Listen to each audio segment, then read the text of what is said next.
Yeah, but go ahead. basically you will not have a motivation. Sometimes you feel like you will not feel like to read. If you have a time and a Bhakti program, then it's fixed, and no matter what, we will read, and at the same time we are spreading Krishna consciousness. So Yeah, I mean, spreading Krishna consciousness is a tall order. Don't think that you will spread Krishna consciousness right away. You will just learn a little bit. That's it.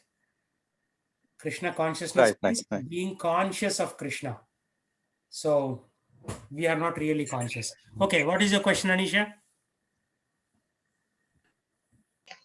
Oh, can I continue on the answer to your question? Yes, go ahead, please. Okay, so well, if you read alone, you would have a better chance of getting distracted, and you'd also like learn less because you wouldn't be able to have a conversation with other people about what you read. So Yeah, it's better to read with people than read by yourself. very good, very good, very good answer. Yeah, but there was one thing. When you read by on your own, you'll become X. What is that X?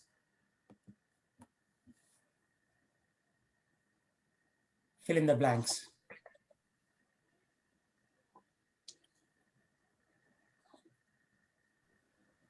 Alone? Yeah, when you read alone, you become dash. What is that dash? Fill in the blanks.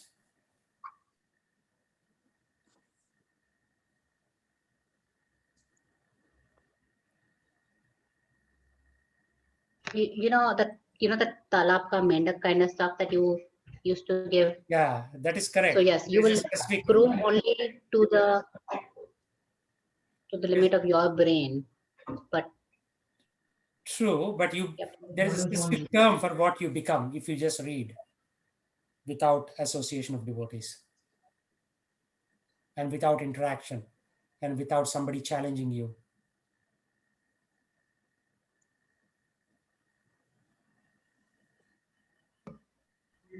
You will become egoistic. You're not egotistic.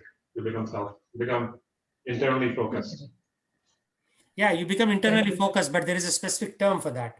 I'm looking for a scriptural term.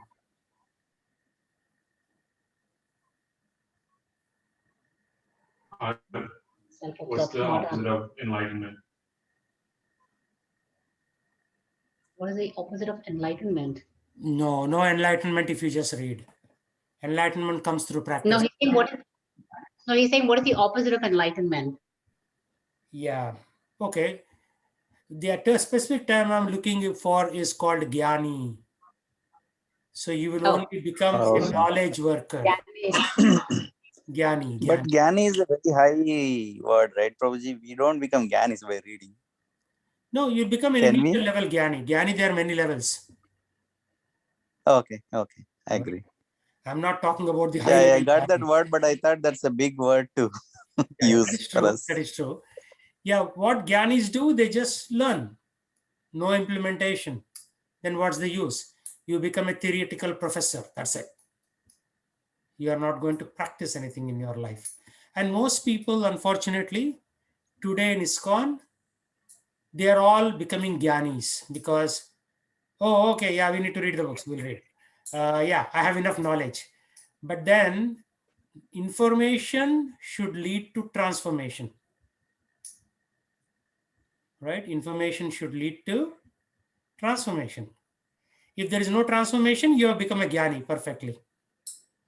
Means you have the storehouse of knowledge, but there is no transformation in your life. Right? So that is the biggest danger that is facing the Bhakti movement right now. So although we want to become Bhaktas, we are starting to become elementary Gyanis, not high-level Gyanis, elementary Gyanis. That's the danger, all of us. Because we studied biology, chemistry, physics. Oh, by the way, I also studied Bhagavad Gita. Right? So just like we studied these various subjects, you can claim to your friends, I read Bhagavad Gita, and then you'll go quote some shlokas. Sarva dharman parityajya, mam ekam sharanam vraja. Give up everything and surrender to me. And then somebody will ask, Prabhuji, what does it mean? It said, give up everything and surrender to me. And they'll say, Prabhuji, but I don't see any surrender in you. Then how do you respond? That is called Gyani. Right? I think there is a Hindi movie also called Gyani or something like that. So it's of not much use, right? If you just repeat, it is like a parrot repeating, yeah, we should surrender to Krishna. Prabhuji, what does surrender mean? I don't know. Surrender means surrender. So that is a perfect example that you have become a parrot, tota. Parrot, if you say, chant Hare Krishna, it will say, chant Hare Krishna. It will repeat back. So that's useless, right? So information should lead to transformation. Otherwise, that information is just like some data on your hard disk in your computer. That's it. What is it going to do? We all have Bhagavad Gita PDF version on our laptops, right? That doesn't mean that we have become pure devotees. Information doesn't lead to automatically lead to your transformation. You have to act on it, right? So that is what the danger is. So that is why when we become a teacher, then you are reminded all the time, oh, I should be doing this. And then your students will challenge you. Prabhuji, you told last week that, we should get out of karma activities and go to bhakti activities. But all the time I see you, roaming in your Tesla and making more money at your company. I don't see you transforming. And then you say, aha, now I'm being challenged by my students, right? So when your students are challenging you, then you will come to your senses. Otherwise, you'll just take a book and keep on reading for the next 40 years. Nothing's going to happen. So that is why you need to become a teacher. Why do universities exist? Anybody know?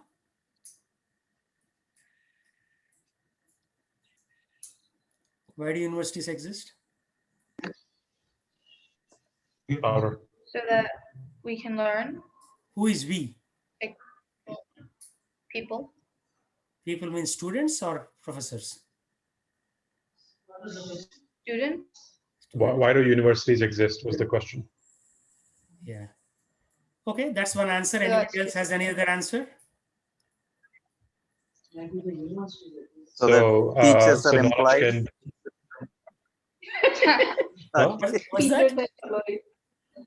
What's that? So the teachers are employed.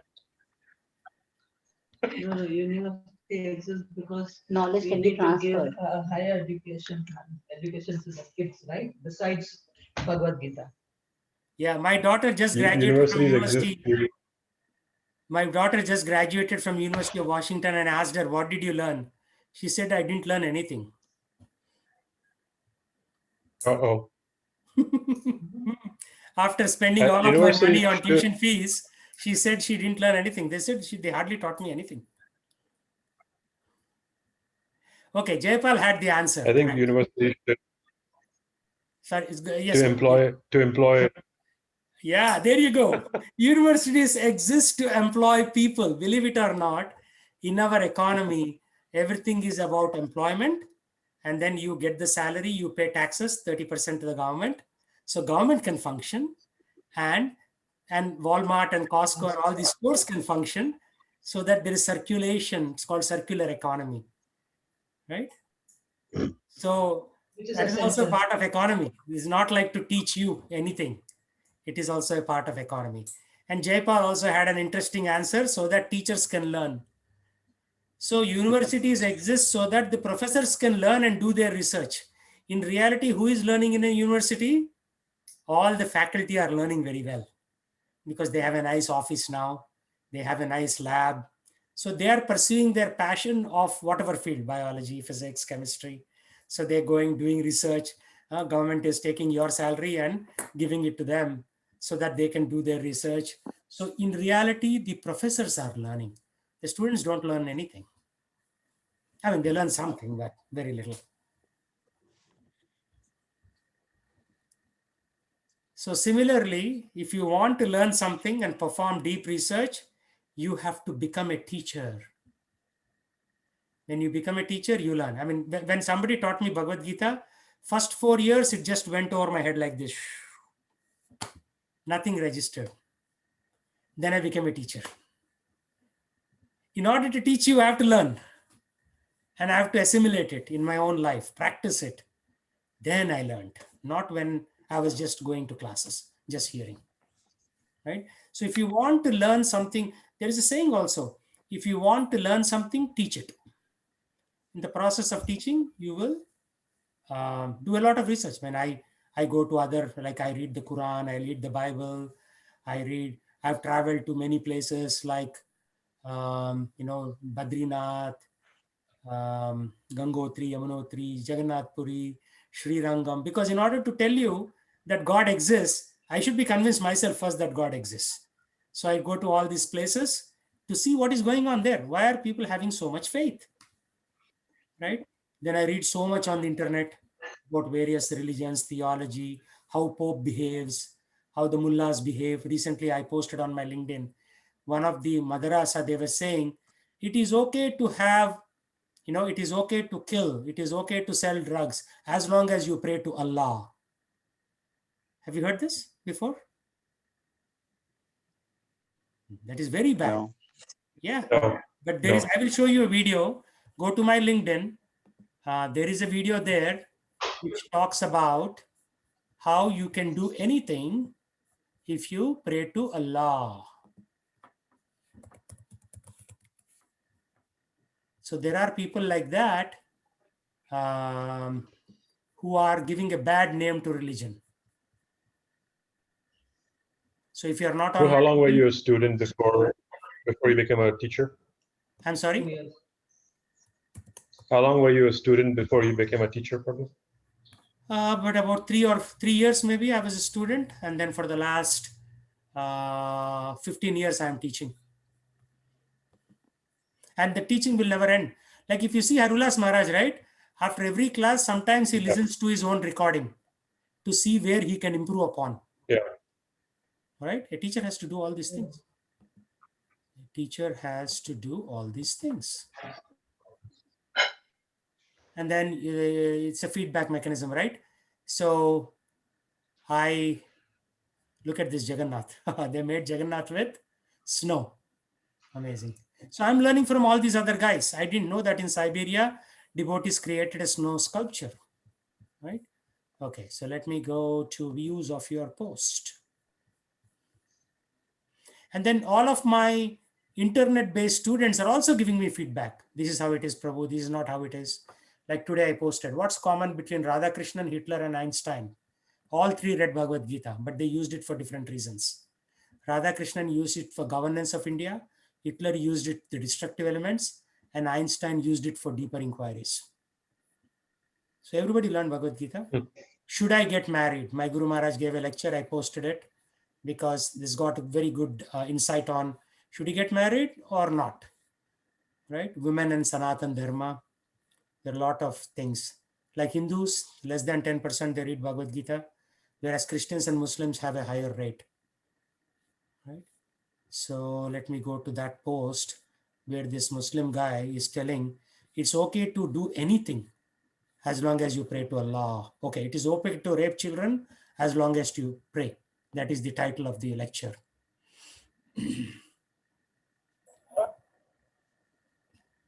So I find this message very, very easy. Of course, it's all sin, it's all haram, none of it is good and accepted.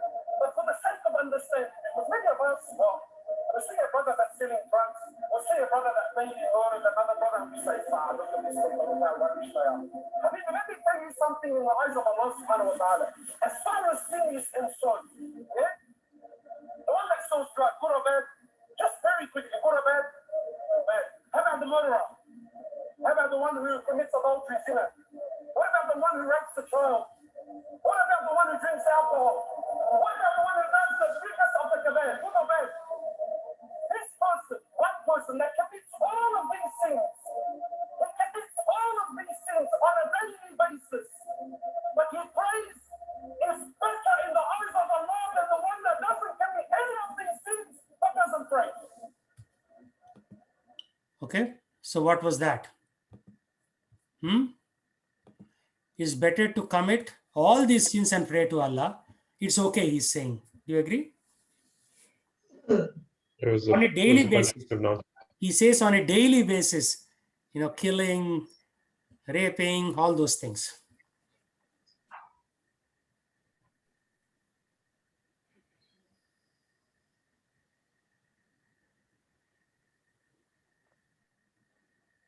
So he's like totally confused guy.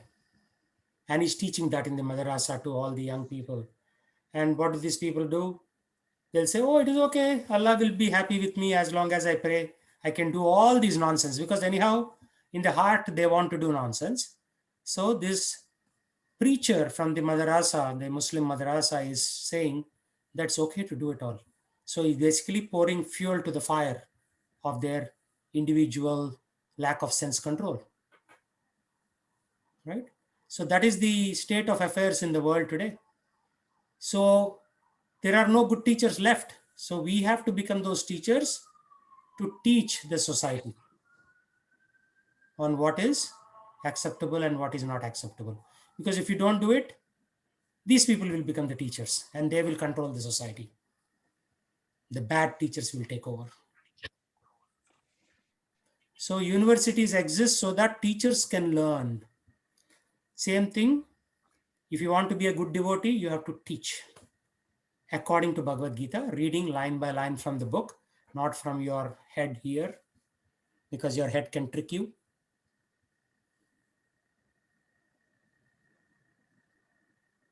And if you don't want to teach, then you will never become a good devotee. No way. All great devotees are great teachers. Ramanujacharya, Madhvacharya, Nimbarka Swami, Srila Prabhupada, and Srila Prabhupada's disciples who are teaching. Whoever is teaching and preaching are the best devotees. Because you'll be challenged. Somebody will call you a rascal. Somebody will try to beat you up. Like Haridas Thakur in the Chaitanya Charitamrita was beaten up in 21 marketplaces because he was telling everybody chant Hare Krishna. And people, this was 500 years ago. And even back then, there were nonsense people around. But he didn't give up. He said, you have to chant Hare Krishna. And when they were physically assaulted, when Nityananda Prabhu was physically assaulted, Chaitanya Mahaprabhu came and tried to kill the people who attacked Nityananda Prabhu. But Nityananda Prabhu said, no, Prabhu, no, Chaitanya Mahaprabhu, don't. Because people are degraded in Kali Yuga. So you cannot keep killing, then nobody will be left on the planet. Everybody is so degraded. What you have to do is kill their propensity for doing sin. Right? The propensity to do sin is more important than the sin itself. So you have to change the heart. Not like this other preacher is saying, it's okay to do sin. And you pray and then everything will be taken care of. That is what most people want to hear, right? Most people want to hear that I'll do all the sin and put $10 in the hundi in temple and everything is maaf. No, no way. Nothing is maaf. You will still get the results of your sinful activities. So people will challenge you. Like once I was in Nagar Sankirtan in Seattle on the university way, one girl came and hit me with a Coca-Cola bottle. The plastic bottle, she came and she hit me on my head. Because I was singing Hare Krishna. She didn't like it. Because whenever you talk about God, people don't like it. But you have to keep doing it.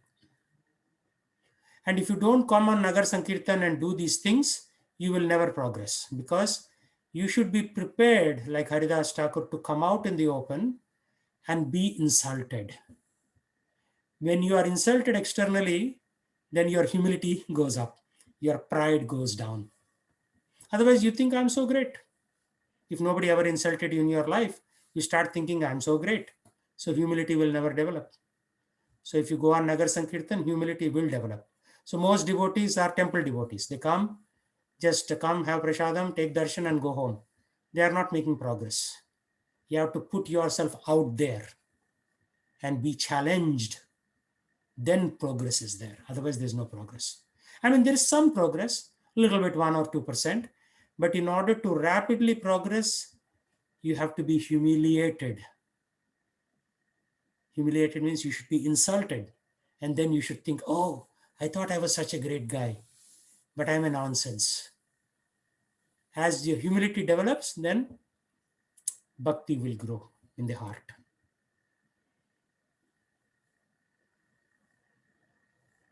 Otherwise, you are basically giving fuel to the fire, right? The Western society is all about, oh, you did such a great job. You got 96 out of 100 in your math test. So this fellow starts thinking, I'm so great.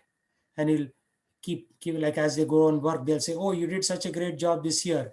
Here is 10,000 stock of Microsoft. The guy thinks, wow, I am the next best thing since sliced bread.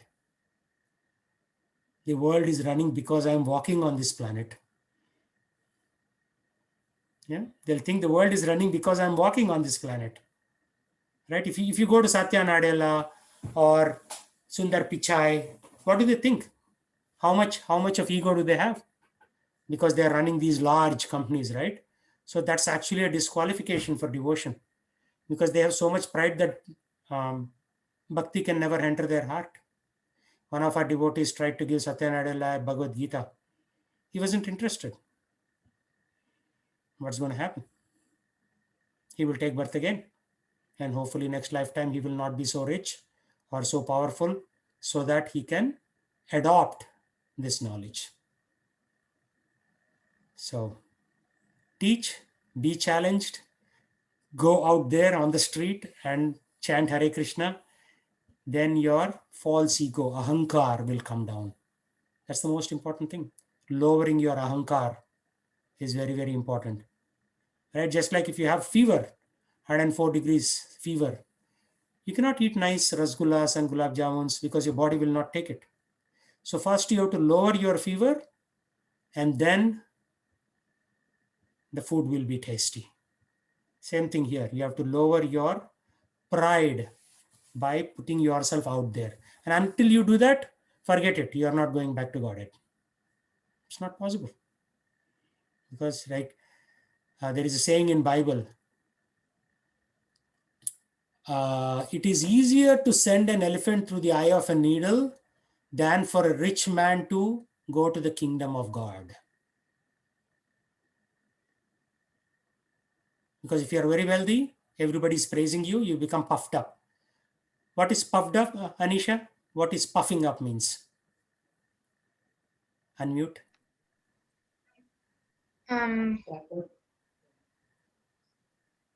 When we praise you, you get puffed up. What does that mean? Like being happy about myself and having pride. Yeah. Happy is okay. Pride is Ego. bad. Pride. Pride, Yeah. pride and ego is what you Pride said. and ego, yeah. Pride and ego. So somebody has to deflate your balloon at that point so that your pride and ego goes down. Right? All of us need this, not just you. Right? Otherwise, you will not make progress. So that is the function of a spiritual master. The spiritual master will deflate your ego on a daily basis. Right? You'll say, oh yeah, Guru Maharaj, I did X, Y, and Z. He'll say, that's not such a great thing, sir. Yeah, what you did is nonsense. And then you'll say, wow, everybody in my world is praising me, but except this, my spiritual master who is always yelling at me and always trying to correct me. Maybe I should give up my spiritual master. You'll develop thoughts like that, right? Because spiritual master is criticizing you all the time. But that's the job of a guru. The guru will keep you grounded so that you don't fly too high in the air with your ego. That's the job of a guru, to deflate your balloon. So it's not like I have a job in Microsoft, I have a Tesla in the driveway, I have a 4-bedroom home. Oh, by the way, I also have a guru. That's not the purpose of having a guru, just to have your resume filled in. Oh yeah, I have all these things, plus I have a guru. It's better to buy a kangaroo instead of having a guru at that point. So the whole thing, like Krishna says in the Bhagavad Gita chapter 4.34. What is it, Jaipal? What is 4.34? You are the senior most student in this class. I don't memorize, Prabhuji. Then what It's are you doing? about You have to memorize certain key verses, right? There are certain verses like 1866, Sarva Dharman Parityaja, you should memorize. 434, you should memorize. Tadvidi Pranipatena, Pariprashnena Seva, Paripachnena Sevaya. Upadekshanti Te Jnanam, Jnaninas Tattva Darshinaha. So you should Yes. approach a bona fide guru, serve that bona fide guru. Then the bona fide guru will give you jnana. Why? Because jnaninas tattva darshinaha, he has seen the path forward. He's the tattva darshi, right? Like when I went to Mayapur with Harulas Maharaj, I washed his socks and his clothes and I hung them outside the room, right? Normally you don't wash other people's clothes. So this is the way of the parampara, right? You wash the clothes of your guru. Like when I went to Russia, Croatia, Slovenia, I wash my guru's underwear also. It's called kopin. So would you wash anybody's underwear with your own hands, not the washing machine? But I washed his underwear. That is the way of humbling myself, right? That is called Tadviti Pranipatena Pariprashnena Sevaya. You have to serve, do menial service to the Guru. Menial means any service is not out of bound. Like for example, in our parampara, there were some acharyas who could not move. They would pass stool, number 2, right where they were sitting. And the disciples would take a piece of cloth and clean the stool from their guru's body. You would do that. Menial service means any service is not out of bound. Of course, everybody wants to do the easy service, right? Oh, Guru Maharaj, I cooked rasgulla for you. Somebody sang, I cooked chapati for you. That is easy stuff. But menial service means that which nobody else wants to do.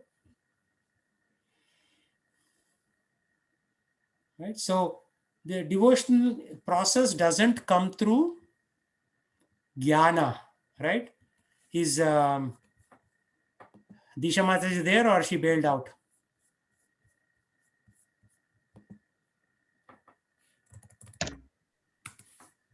I'm right here, Prabhu. You're here. Okay, good. I'll be keeping tabs on everybody. You cannot escape from me. Not that you're trying to escape. I know that you are serious. So Canto 2.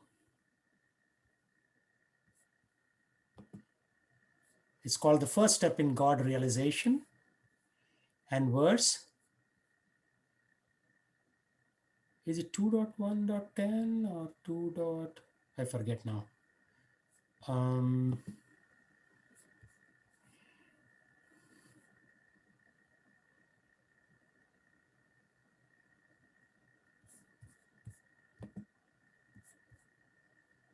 Okay, Disha, please read this.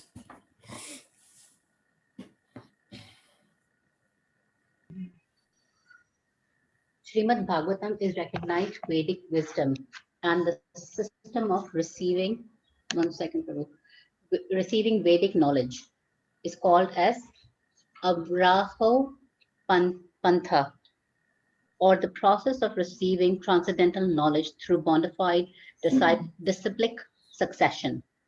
For advancement of material knowledge, there is a need for personal ability and researching aptitude. In the case of spiritual knowledge, all progress depends more or less on the mercy of the spiritual master. The spiritual master must be satisfied with the disciple. Only then is knowledge automatically manifest before the student of spiritual science. Okay, pause there for a minute. Pause there for a minute. All progress depends more or less on the mercy of the spiritual master. The spiritual master must be satisfied by the disciple. Only then knowledge automatically manifests before the student of spiritual science. So let me ask Anisha. So you have physics in your school? Do they teach you science? Yeah, we have science. Okay, so does water come from higher level to lower level or from lower level to higher level? Trick question.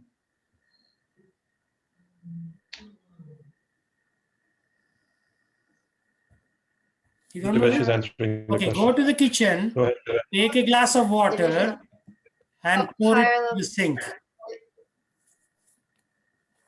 Devesh. Higher level. Higher level to lower level. Yeah, like if you don't know, if you want to prove it, you can do a science experiment in your kitchen. Take a glass of water from your kitchen faucet tap, and then you tilt the glass into the sink. Don't do it in your living room. The water will fall down. Why? Why is it not going up? Because of gravity. Gravity pulls things down, so the water would go down. So what about spiritual knowledge? If you sit at a higher level than your guru, will the knowledge get into your head? No. No. So you should always humble yourself in front of the spiritual master. And when he's satisfied, then the knowledge will automatically manifest in you. Prabhu, we have a question. Yeah. No, and I want that highlighted thing for you. Prabhu, you highlighted one. Yeah. Progress in- Sure. What about it? Can you go? No, can you go back on that highlighted thing, Prabhu? I want to read that and.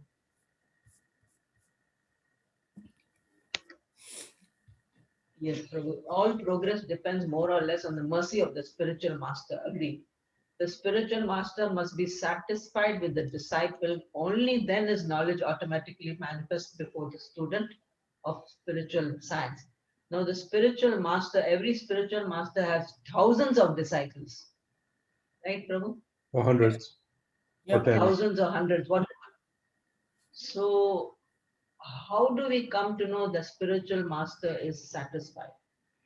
Well, when you have a How chance, does every when you have a chance, you it's not like only your initiating spiritual master is mentioned here. even the Shiksha, Even the Shiksha Guru? Shiksha Guru, like technically speaking, if I am not satisfied, you will not receive this knowledge. If Haridas Maharaj is not satisfied, you will not receive this knowledge. Right? Whoever is taking the role, actually, there is only one spiritual master. His name is Lord Sri Krishna. He is the Adi Guru. Yes, But we are all that was my representatives of the spiritual master trying to teach each other. Right? So that can be extended to say that if devotees are not happy with you, you are not making progress, period. End of story. when you don't understand what is said, the Bhagavad Gita. Not only that, Like you progress. right? So I say, Mataji, you should come on Thursday, cut vegetables in the temple kitchen. And you are thinking, who is this fellow to tell me? So I am not satisfied, which means the mercy that is flowing from the higher plane from Krishna to you has just stopped for that activity. Okay.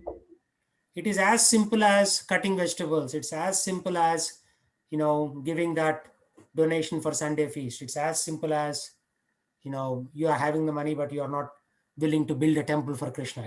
It could be many things. It could be many things. But the spiritual masters, Shri Gurun Vaishnavamscha, we talked about it 2 weeks ago. It's not Guru, Gurun, plural. They should all be satisfied. Otherwise, you are not receiving this mercy. It will just shut off.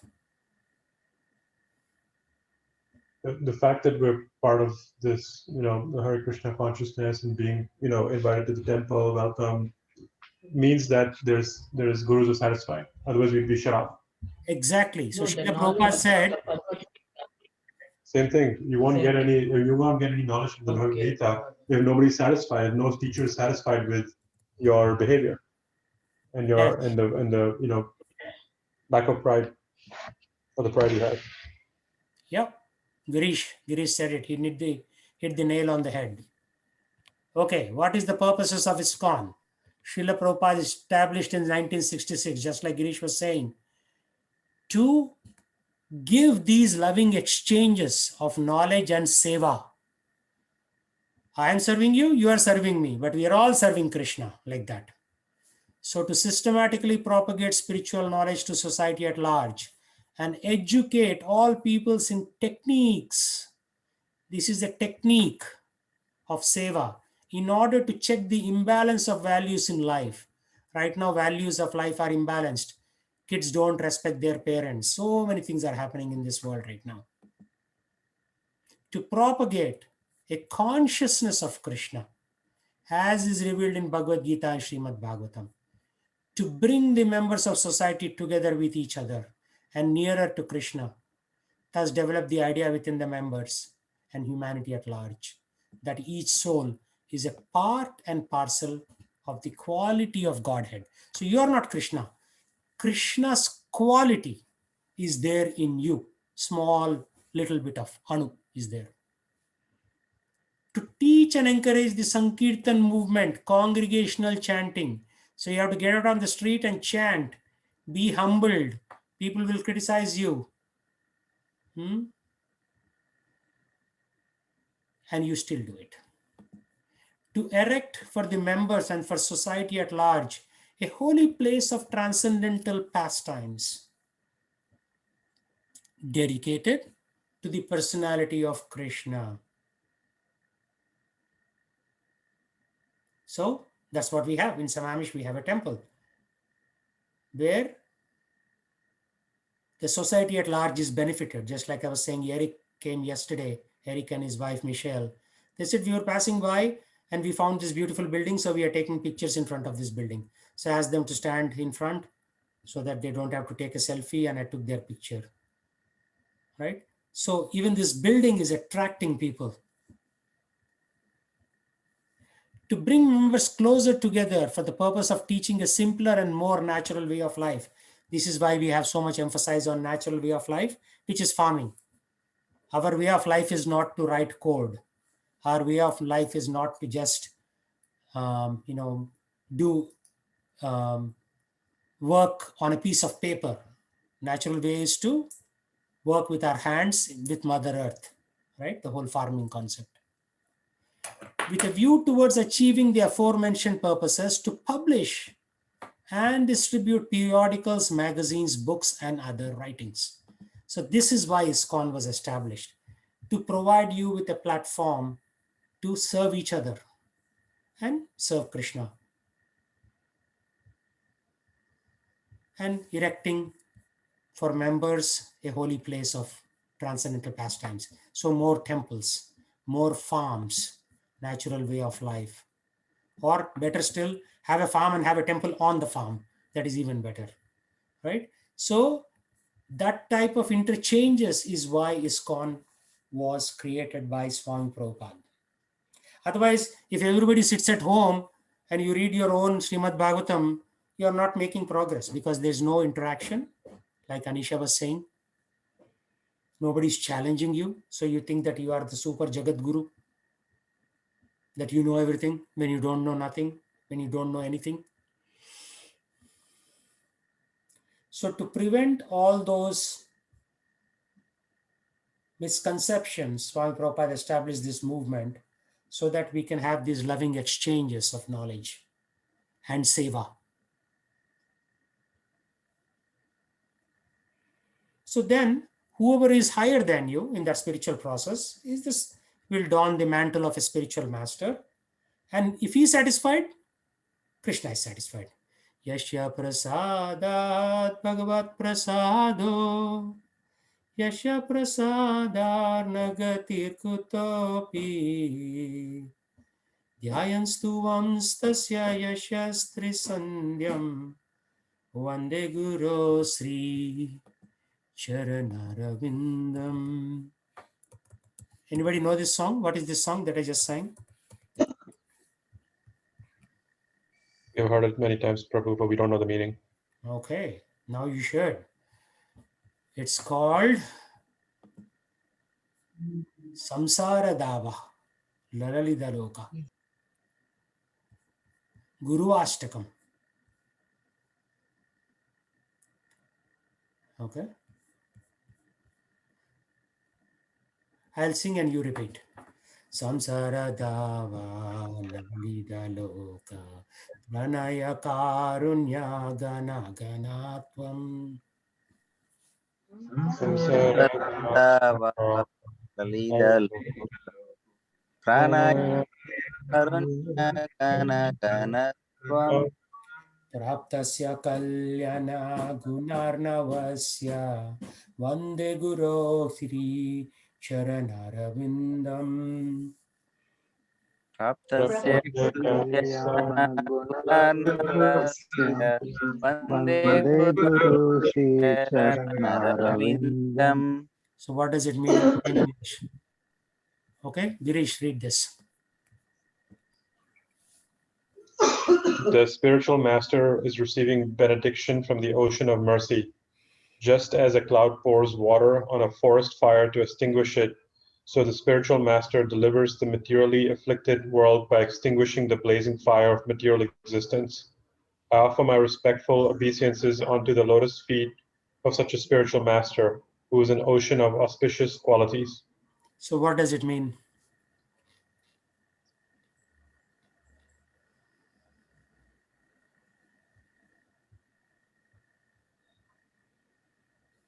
I think it's, valuing a spiritual master as being above themselves. And What does this mean?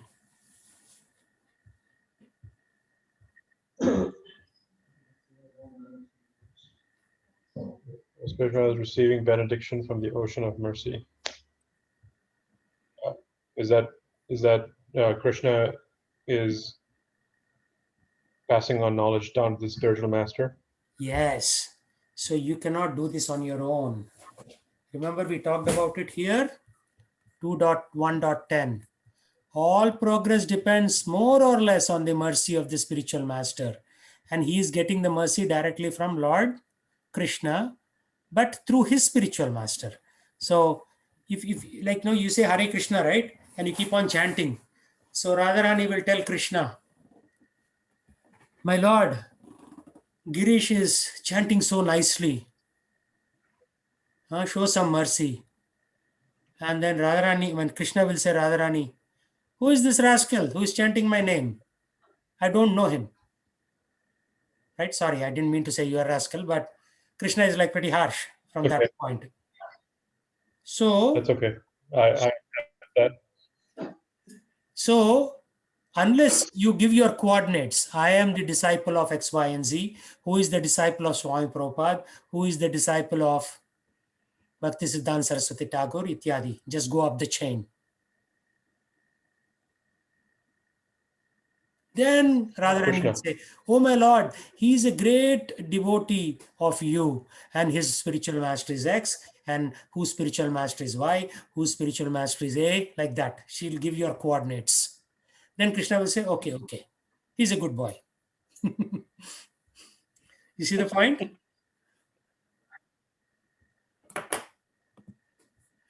Because you and I are not entitled to receive the ocean of mercy directly. It comes through the Guru, spiritual master. Right?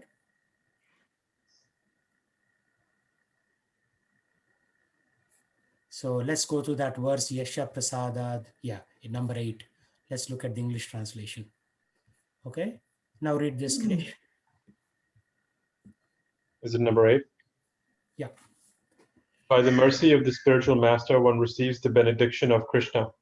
Without the grace of the spiritual master, one cannot make any advancement. Therefore, I should always remember and praise the spiritual master. At least 3 times a day, I should offer my respectful obeisances onto the lotus feet of my spiritual master. Yeah. So by the mercy of spiritual master, one receives the benediction of Krishna. Again, what does this mean? It means through your spiritual master, you are able to connect with Krishna. Yes, only through the via medium. You directly don't have, just like we talk, in terms of when you flip the switch in your living room, light came. But in order for that light to come, there is a hydroelectric plant generating the power from their high voltage lines, then step down transformer, low voltage lines, then substation, then distribution, your meter, then it's coming to your living room, right? There's so much going on just for you to be able to flip that switch. So you cannot flip the switch of Krishna just like, oh, Krishna, listen to me. Krishna will say, who are you? Get out. Then you have to go through this via medium called the spiritual master. You have to tell your coordinates. Okay. What does this mean? You need a spiritual master to move forward. Yes. And what is that? And therefore, you need to be humble in front of your spiritual master and Yes. praise them and respect them. And you have to pray to your spiritual master at least 3 times a day to his feet. Trisandhyam. There are 3 sandhyas in the day. Dawn, noon, and dusk. 3 times the day you have to offer your respects to the spiritual master. So this is the science. Bhagavad Gita is just an excuse to teach you this science. Right? The science is really how we connect to Krishna through his authorized representative. Just like in Microsoft, they say, right? Authorized reseller. So if you go through the authorized reseller, what can you be confident of?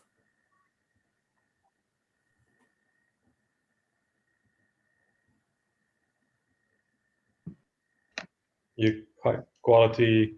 Yes, only one word, quality. So similarly, when you go through an authorized parampara, you are assured of the quality of the teachings.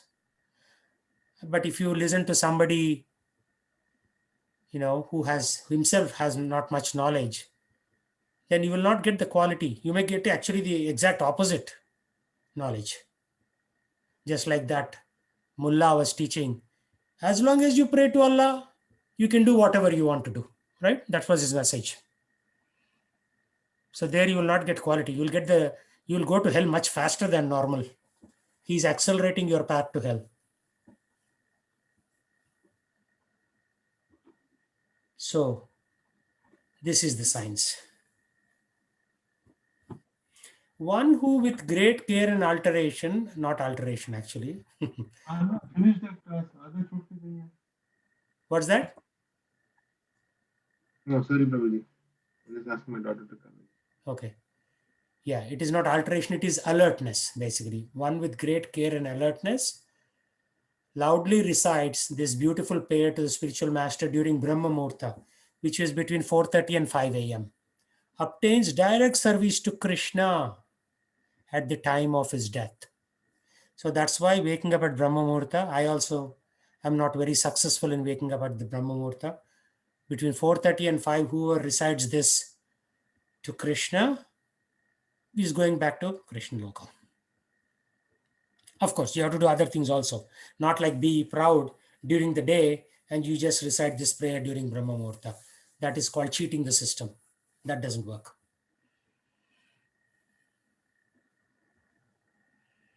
So here you are going through your guru to the Adi Guru, Krishna himself.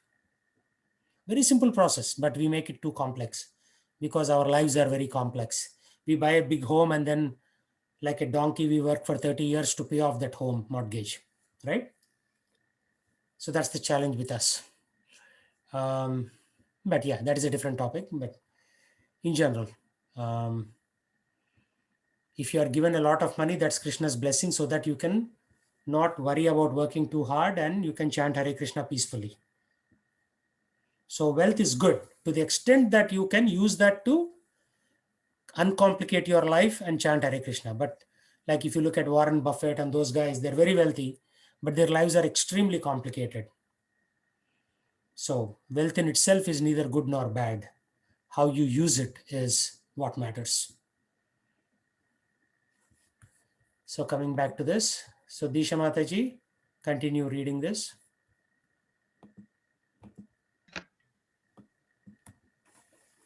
The process should not, however, be misunderstood to be something like magical feats, whereby the spiritual master acts like a magician and injects spiritual knowledge into his disciple, as if surcharging him with an electric current. The bona fide spiritual master reasonably explains everything to the disciple on the authorities of Vedic wisdom. The disciple can receive such teachings not exactly intellectually, but by submissive inquiries and a service attitude. Okay, pause there. The idea. Pause there, please. Okay, read this again. The disciple can receive such teachings not exactly intellectually, but by submissive inquiries and a service attitude. Yeah, so this is the same thing as Bhagavad Gita chapter 4, verse 34. Tadvidi pranipatena. Pranipat means inquiry. Pranipat means humility, sorry. Pariprashnena sevaya. Prashna means questions. After seva.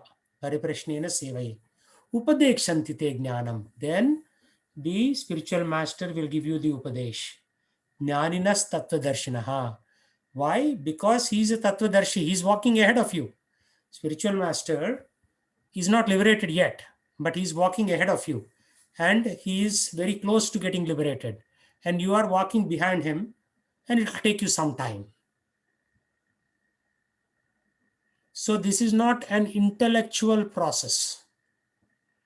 So just because you have a 4.0 GPA in college or high school, or because you have like a 1580 SAT score, you will understand this. No. This has to be submissive inquiries and a service attitude. If you don't have that seva attitude, it ain't going to happen.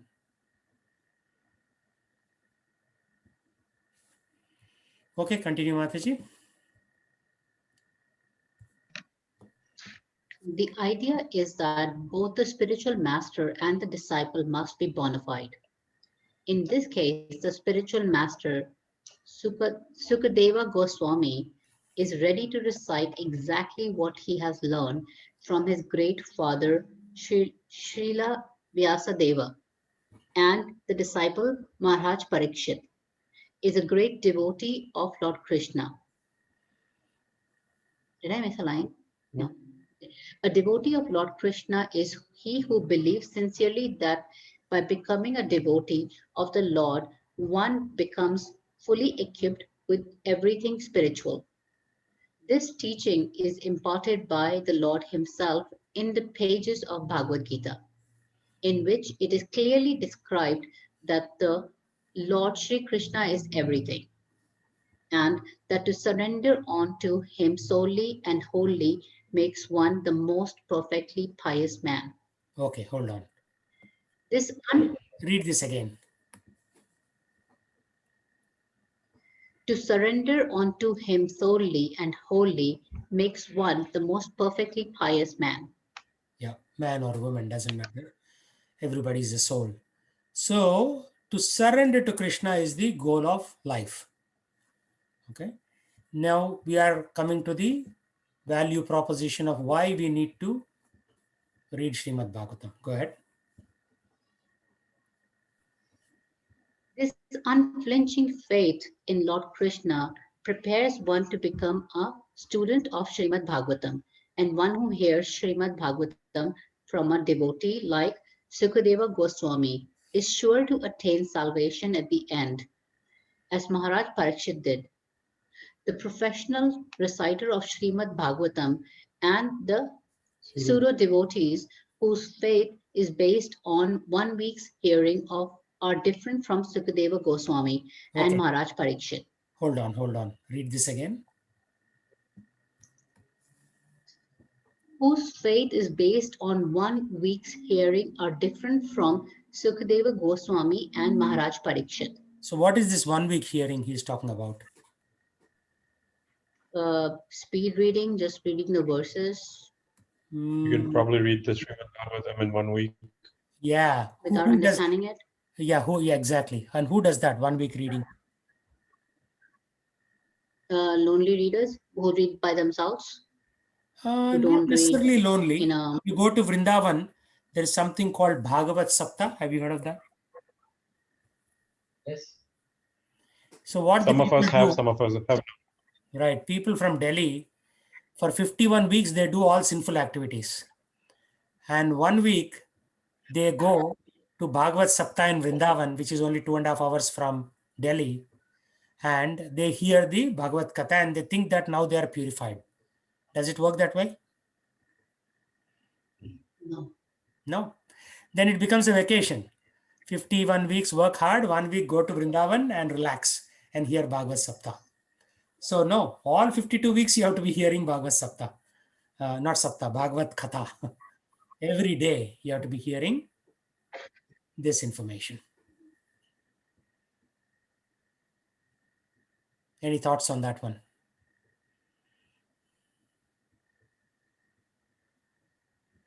I mean, Okay. it makes sense. You can't, it's, you can't live two lives, right? You just have to pick one and Exactly. and sort of pursue that one life. Exactly. And And lifestyle. better thing is that life is spiritual based with a little bit of material activities here and there. It's not the other way around. Most people in the world have a materialistic life with a little bit of spirituality, a week here, once a week in a year, something like that. So we have to have a spiritual life with a little bit of matter here and there because you still need to live in the material world. Okay, continue, Mataji.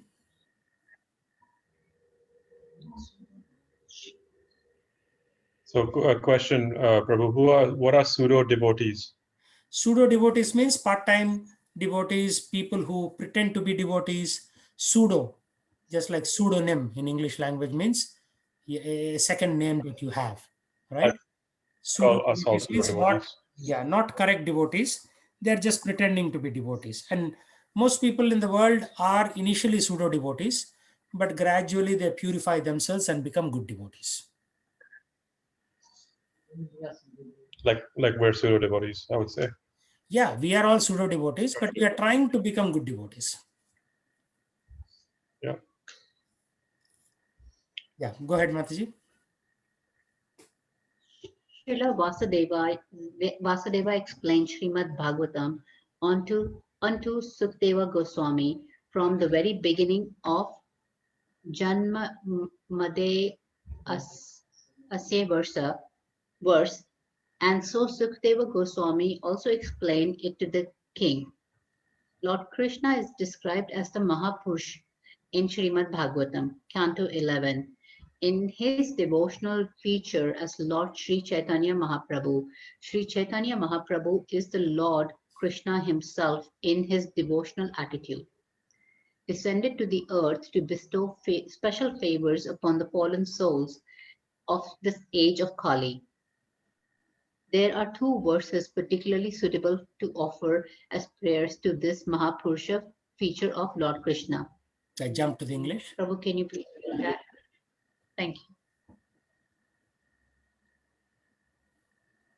In other words, Purusha means the enjoyer and the Mahapurusha means the supreme enjoyer of the Supreme Personality or the Supreme Personality of Godhead, Sri Krishna. One who deserves to approach the Srimad, the Supreme Lord Sri Krishna is called Mahapurushika.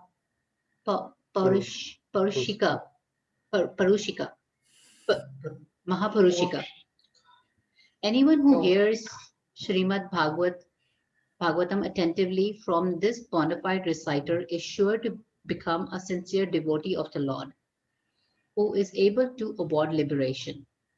There was none so attentive as Maharaj Parikshit in the matter of hearing Srimad Bhagavatam, and there was none so qualified as Sukdeva Goswami to recite the text of Srimad Bhagavatam. Therefore, anyone who follows in the footsteps of either the Okay, either the ideal reciter or the ideal hearer, Sukadeva Goswami and Maharaj Parikshit respectively, will undoubtedly attain salvation like them. Maharaj Parikshit attained salvation by hearing only, and Sukadeva Goswami attained salvation only by reciting. Recitation and hearing are two processes out of 9 devotional activities, and by strenuous strenuously following the principles, either in all or by parts, one can attain the absolute plane. So the complete text of Srimad Bhagavatam, beginning with Janmamade Ase verse up to the last one in the 12th canto, was spoken by Sukadeva Goswami for the attainment of salvation by Maharaj Parikshit. In the Padma Purana, it is mentioned that Gautam Muni advised Maharaj Ambrasya to hear regularly Srimad Bhagavatam, as it was recited by Sukadeva Goswami, and herein it is confirmed that Maharaj Ambrasya heard Srimad Bhagavatam from the very beginning to the end, as it was spoken by Sukadeva Goswami. One who is actually interested in Bhagavatam therefore must not play with it by reading or hearing a portion from here and a portion from there. One must follow in the footsteps of great kings like Maharaj Ambrasya or Maharaj Parikshit and hear it from a bona fide representative of Sukadeva Goswami. Yeah. So must not play by reading or hearing a portion from here and a portion from there. We must follow the footsteps of Maharaj Ambarish or Maharaj Parikshit and hear from a bona fide representative of Sukadeva Goswami, like from Swami Prabhupada's lectures or his disciples' lectures, or the way we are doing here among the association of devotees. Otherwise, it will become... Prabhu, I have a question. Yes.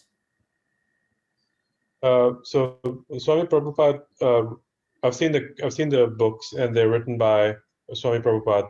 So how does that relate to the names of the people that we're reading in this page over here? Yeah. So basically, 5,000 years ago, after Krishna departed, you had Maharaj Parikshit, who is the grandson of Arjun, right? So he was cursed by a sage to die in 7 days. I'll see some movie pictures or something like that, but there is this real picture. Parikshit Sukhdev. Right? If you look at images, let's see. Yeah. You see this? This picture is where he is Maharaj Parikshit, who is the grandson of Arjun. Krishna has already left the planet. Srimad Bhagavatam was spoken around that time because when Krishna is leaving, he left Srimad Bhagavatam in his place. And Sukadeva Goswami is giving this knowledge to Maharaj Parikshit. Even Narada Muni came and so many other sages came and heard this knowledge. So this knowledge of Srimad Bhagavatam, or the knowledge documented in Srimad Bhagavatam, comes partly from Sukadeva Goswami, partly comes from Bhishma, partly comes from Kunti Devi, partly from Prahlad, partly from Dhruva Maharaj, Janamejaya Maharaj. Like so many different stories are documented in Srimad Bhagavatam. But the goal of Srimad Bhagavatam is that you attain love of God. So how does it connect to the current people?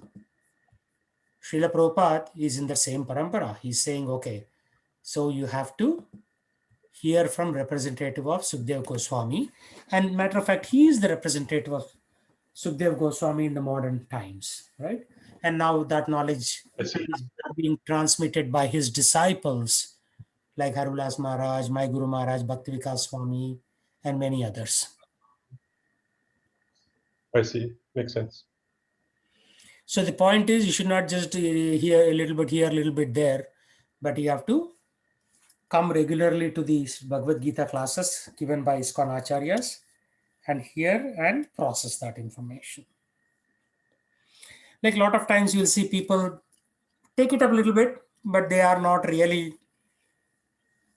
reading Prabhupada's books or hearing from a bona fide Acharya. Because sometimes just reading will make you a Jnani.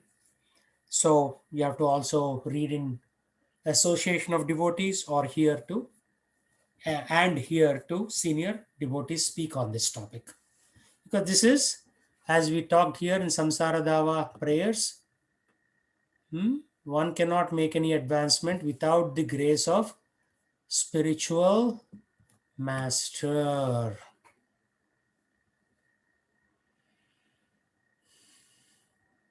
You cannot make advancement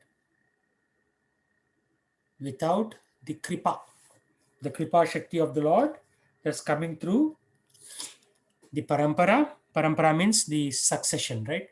Guru teaches disciple, disciple becomes guru, he teaches his disciple, like that. So without grace of spiritual master, you cannot make advancement.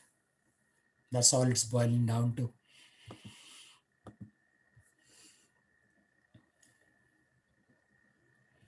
Thoughts, questions?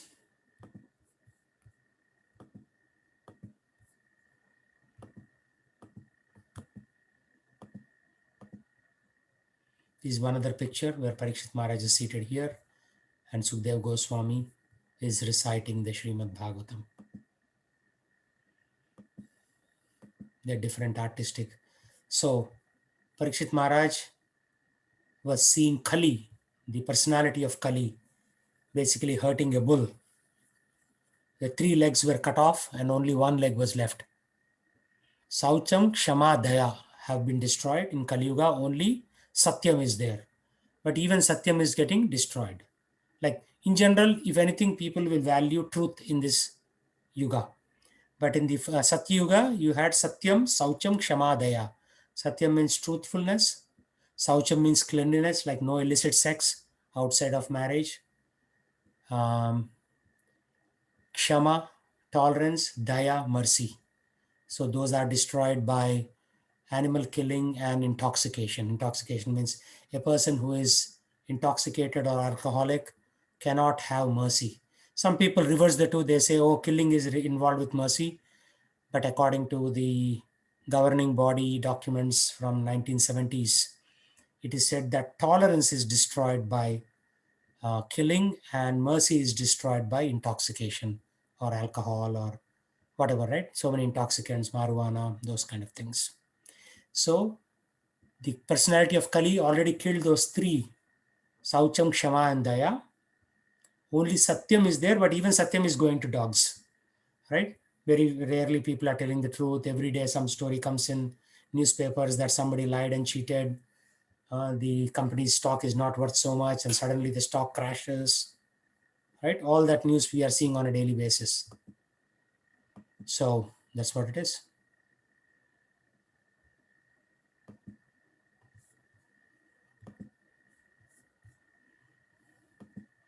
So therefore, a spiritual master is our gateway to God. We have to please the spiritual master, Shiksha and Diksha Gurus, right? So that you will get the opening of that gateway. Otherwise, the gateway will remain closed. I mean, I did, not to claim anything, but over the last 18 years, Navayogendra Swami Maharaj came and stayed at my home few times, sometimes 3 days, sometimes a week. I followed him to Canada, attending his lectures and followed him in general to see his lifestyle. Rompad Maharaj came to our home and gave a lecture.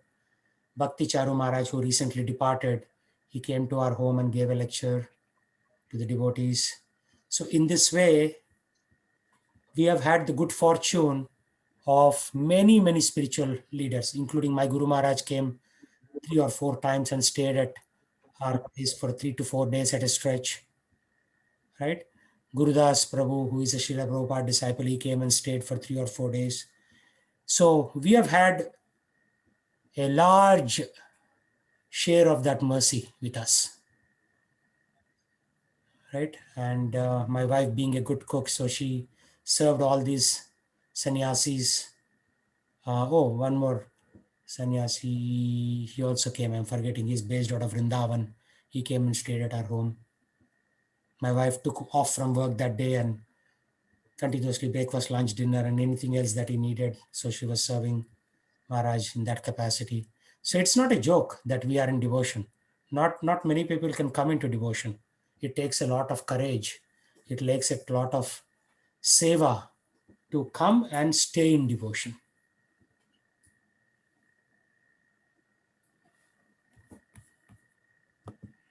So you can lick the bottle of honey from outside, or you can open the lid, put the spoon and take honey from inside.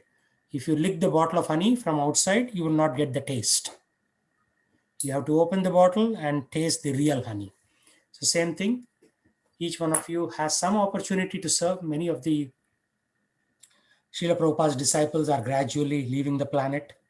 Many of the Maharajas who came to our house, some of them have already departed the planet. So there is very little small window for the next generation to take their knowledge and continue the journey.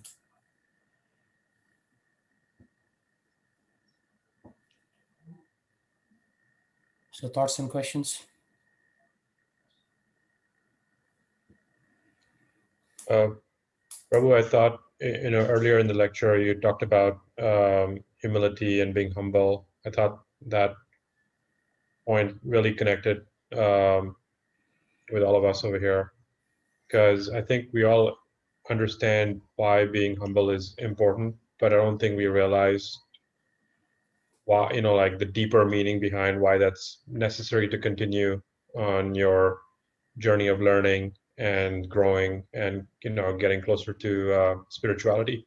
So I thought that was really, really good part of the lecture. So thank you. Yeah. That is actually the main part of devotional life. You will see a lot of people who come, they become puffed up or proud, and they are kicked out. Because this is the domain of Yogamaya, devotional life. Yogamaya is the internal energy, Antarangika Shakti of Krishna. Krishna himself doesn't do anything. He steals butter and plays his flute. All the job is done by internal energy Yogamaya and external energy Mahamaya. So he has these two energies. So when people say you are in Maya, you are actually in Mahamaya. And then in Maya, you do all kinds of nuisance stuff, right? Like drinking, gambling, intoxication, speculation, illicit activities outside of marriage. All these are under the influence of Maya. But when you gradually give them up, then you come into internal energy of the Lord, which is Yogamaya. And once you come, you can still be kicked out if you are not serious or willfully violate the rules. Then Yogamaya will kick you out. Then you are out. So I've seen great devotees who came in, served for some time, and then they're out because they didn't really follow the principles correctly. And I could be kicked out too. So nothing is guaranteed. So nothing is guaranteed. I could fall down too. Srila Prabhupada, like once somebody gave the Fisher Mansion in Detroit as a donation. So they established a grand temple in the Fisher Mansion. It's a mansion. And on the day it was donated or acquired, and he was praying intensely. His disciples came and asked him, "Why are you praying so intensely, Prabhupada?" He said, "I'm praying so that I don't fall down." Means I don't get kicked out of this process. So our Parampara Acharya, who is the leader, is praying to Lord like that. And we think that we are very strong, that we can stay in bhakti. We can be kicked out too, very easily. All Durga Devi has to do is say, "Oof," and we are out. Like a feather, we'll be outside. We'll be floating outside, get out, kicked out. So we have to be very careful. I mean, this is not guaranteed that, oh, because I'm doing X, Y, and Z, I'll stay here forever. No. So this is serious stuff. So now that you are a little bit inspired, maybe you should come on Nagar Sankirtan once in a while, Girish and team. This Saturday, I don't know. I have some activity with my What kids, is that, Prabhu? which is going out into the open and chanting the Hare Krishna mantra. So if you go to youtube.com, if you say, let's pick a country, let's pick Russia. Russia Nagara So, Sankirtan. Because in so America are you, we have too are you much. doing In America we have too much wealth, so people are very proud. But in Russia, people are very poor, so they do a lot more Harinam Sankirtan in Russia than in America. So Russia International domains play an Russia important is role in my allowing you to create localized browsing experiences for your international buyers.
So that Swamiji you saw, he is Indradumna Swami.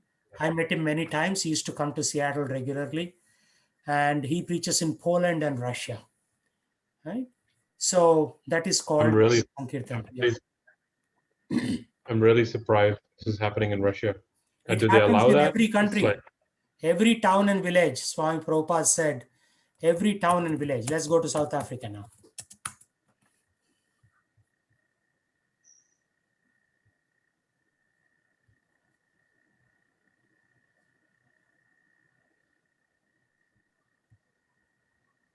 This is in India. Yeah, this is Nigeria. Let's go to Nigeria. I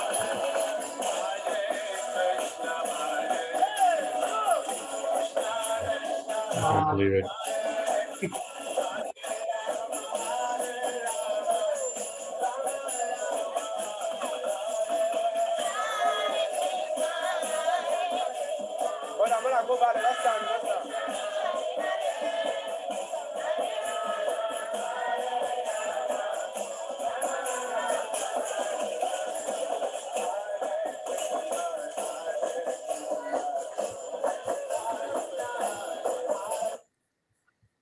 So we have in our temple one Prabhu who used to live in Nigeria. You will see him in the temple singing on the harmonium if you go any given day in the temple. So in every town and village, let's say New York,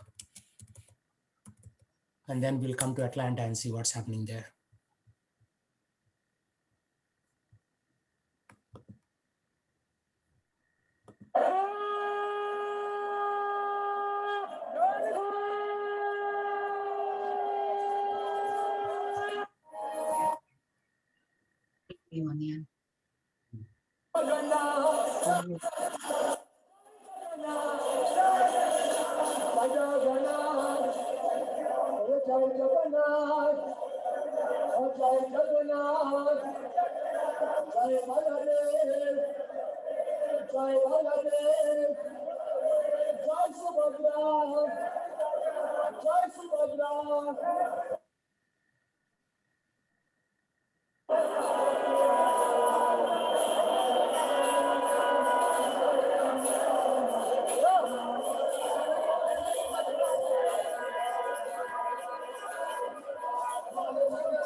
Okay, this is happening in Las Vegas. Let's see what's happening in Las Vegas.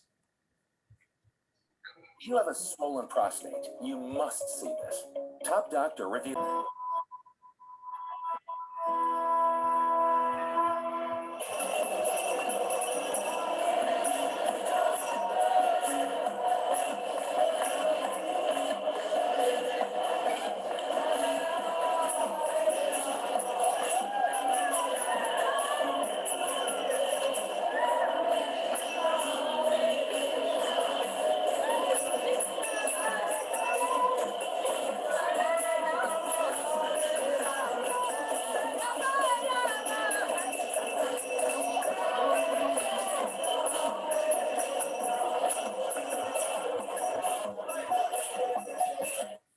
So in this way, every town and village across 180 countries, Nagar Sankirtan happens, right? So Sankirtan is very, very important. Let's see. We have also done Seattle. Let me see if there's something on Seattle. Prabhu, how does this change the public? Like, this is happening publicly, and you can see You all are these giving the people holy on the name to sides. everyone. Yeah, you are giving the holy name freely to everyone on the streets. So whether they like it or not, they're getting changed. They're hearing the holy name. I see.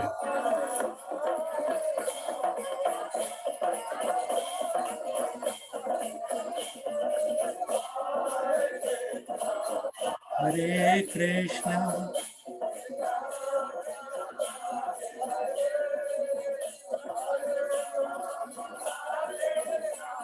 There is Harulas Maharaj. You see him? There is Harulas Maharaj. This is happening in Seattle.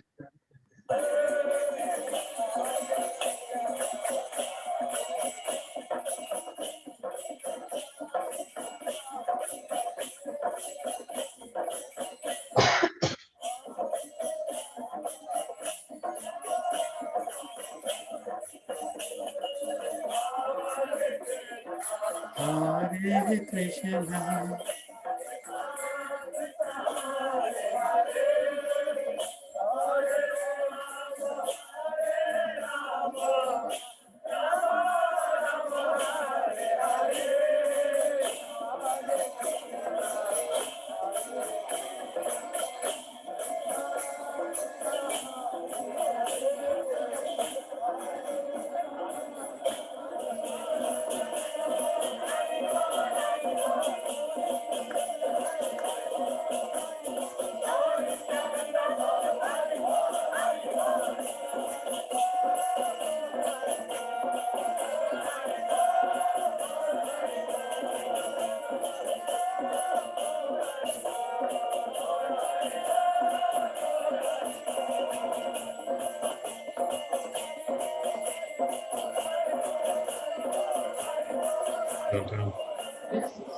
Downtown, yeah. So you get the idea. So Sankirtan, that is Nagar Sankirtan, and we should do it. So hopefully one of these days you can come and we will do it. For example, recently we went, let me see if I have something from our chat group. Are you a part of this chat group? No, if not, then I can name you. This is the one that I went, recently to the farm, and I could pull out in 1 hour so many weeds, one full container full of weeds, right? So in one of the chat windows recently, we had something that was posted. I don't remember where it is, or maybe it is coming up. So basically, we do this Nagar Sankirtan and encourage you to come. This is Harulas Maharaj in a French movie. He says this is him, and then you have these different people, the French actors. Is he the second one? Is he the first one or the second one? What do you think? Who is he? Where is he? The first one. Yeah, the Mridanga. On the He's a Hare Krishna devotee. He only folds hands and plays Mridanga. The other people are commercial people, so they don't fold their hands. Right? Wow. So you can easily pinpoint a devotee like that. So yeah, Definitely looks like yeah, this is me. You see this? I have these two kids that are with me and chanting Hare Krishna near the Chase Bank in University District. So you should come and join us and do this. If you do it, you'll reap the benefit.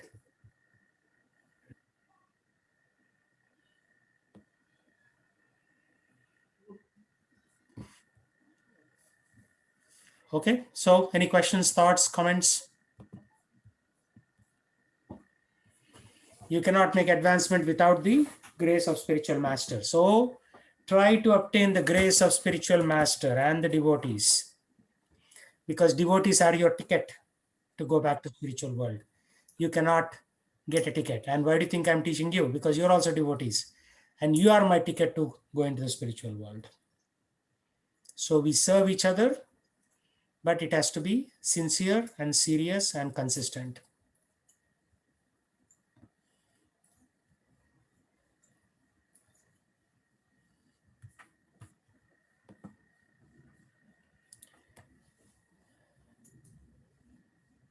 Questions?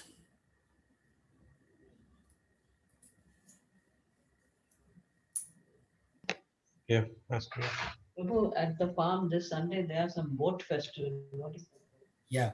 I mean, it's good that you're going to farm, but it's even better if you go to Seattle and humble yourselves in front of the public and sing Hare Krishna. Because we need to get rid of our ego. In the boat festival, everybody will be nice to you. So how is your ego going to get reduced? You have to go into the wild where people are not nice to you and still be able to chant Hare Krishna. You see the point? challenging? Yeah. Put yourself out there. What is the boat festival about, Prabhu? It is basically you put the deities in a boat and then you take them. This festival happens in Mayapur and Vrindavan, and we are just replicating that in America. What's the significance? Significance is the Lord is the supreme enjoyer. So you're putting Radha and Krishna in a boat and they are being carried, and then you are singing their glories. It's always Krishna is in the center. You are in the periphery. Normally we think I am in the center and everybody else should talk my glories. So you move from my show to Krishna show. That's all it is. So whether you put Krishna in a jhula, whether you put in a boat, whether you put on an elephant, whether you put on a ratha cart, it's always Krishna is the center. I am his servant. So you should always think of yourself as a servant of God.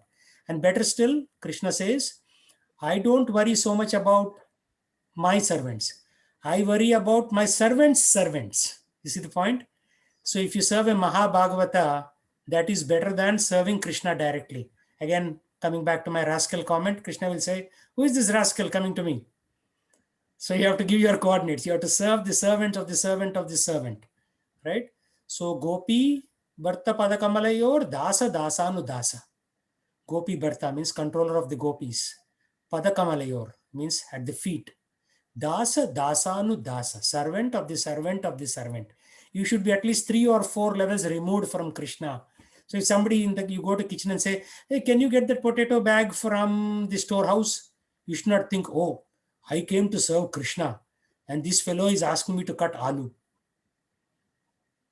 This is beneath me. No, you are serving a servant of the servant who is serving the deities upstairs. So you cut the potato, somebody will wash it, somebody will cook it, somebody will take it up to the altar, somebody will offer it to Krishna. So you are 6 steps removed from Krishna. But that is what Krishna wants, servant of the servant. Not we think we are master of the master.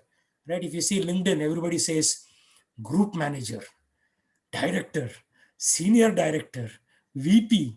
In the material world, we want to be boss. And in spiritual world, we want to be das. No boss, only das, servant. So the smaller servant you are, the higher you are in the spiritual hierarchy. The more bossism you do, the lower you are in the spiritual hierarchy.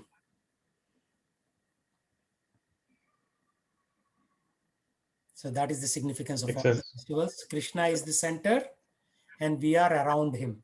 Why do you take parikrama? Why do you do parikrama Vrindavan, or in the temple you go around the altar? Why do you do that? Krishna is the center. I am going around him. In middle world, the vice president is sitting and everybody's saying, oh sir, can you do this? Can you sign this document? Can you approve this budget? So middle world means you think you are the boss. Spiritual man means you think you are the das, servant. So it takes time, but if you do it right, you'll grow. If you don't do it, Krishna is not going to bother about you. He has got millions of pure devotees. Line mein lag jao, piche. He doesn't care about you. You have to care about him. He doesn't care about you. But if you show some interest, then he will start caring about you. Otherwise, you are left to your own karma.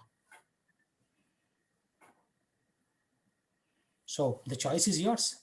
Whether you want to take one lifetime or 100,000 lifetimes to go back to him. Eventually you have to go back. Everybody has to go back, but sooner the better. So come to Nagar Sankirtan, humble yourself in front of the crowds.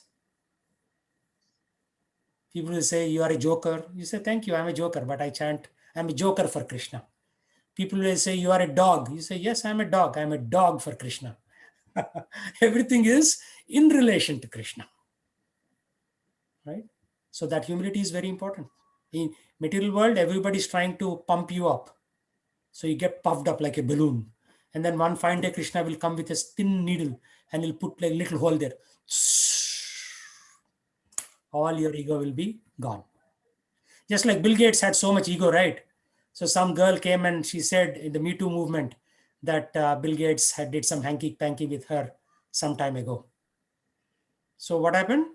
His balloon got deflated. He was kicked out of the chairmanship of Microsoft. Now Satya Nadella is the chairman, right? So what do you say? So before Krishna deflates your balloon, you deflate your own balloon.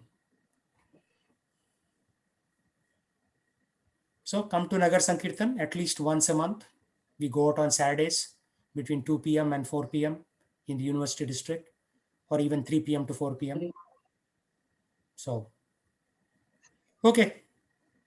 I'm tired now. So we'll see you all next week. Hare Krishna. Hare Krishna. Prabhu, Yeah, go I ahead. have a question.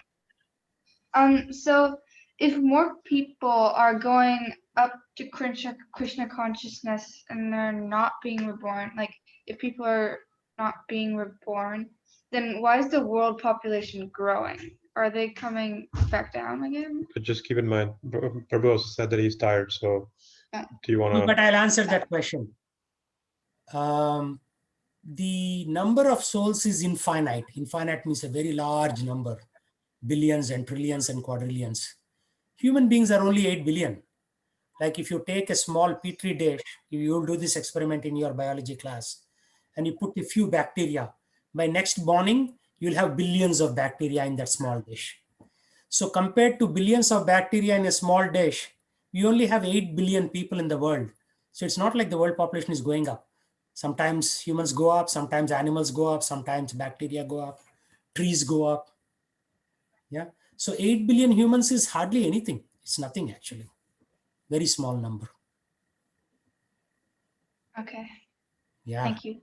Yeah. Okay. See you all next week. Chant Hare Krishna and be happy. Hare Krishna. Hare Thank you. Krishna, thank you. Hare Krishna, Bhavishya.